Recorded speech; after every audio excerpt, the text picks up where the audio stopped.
ભાઈનું બાઇક લઈને હું હાલતો સુરનગર, કારણ કે મારે ક્યાંથી હોન્ડા લેવાનું હતું. હોન્ડા લઈને એટીએમમાં પૈસા જમા કર્યા, પણ એટીએમમાં પૈસા જ ન જમા થયા.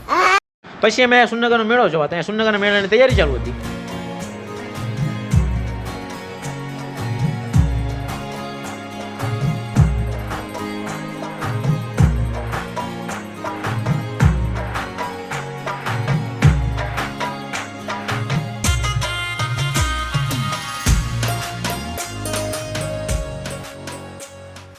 ફોન ભરતભાઈ હાલતા છે ઘર બાજુ. ભરતભાઈ કે સમોસા ખાવા, અમે આવી ગયા સમોસા ખાવા. चलिए शुरू करते हैं. ભરતભાઈ કીધું કે ચાલુ ન કરતા, હું સ્નેપ ને લઉં, આપણે સમાજ સ્વીકારશે નહીં પાછા. कितने तेजस्वी लोग हैं हमारे पास, कितने शानदार विचार रखते हैं. વળી પાછું સુનિલનો ફોન આવી કે પિઝા ખાવા જાવ. મેં કીધું ના ના, પેલા આપણે કીધું પીયુસી કાઢી નાખી, પછી ત્યાંથી આપણે જઈશું પિઝા ખાવા. ये बड़ी अच्छी बात कही आप.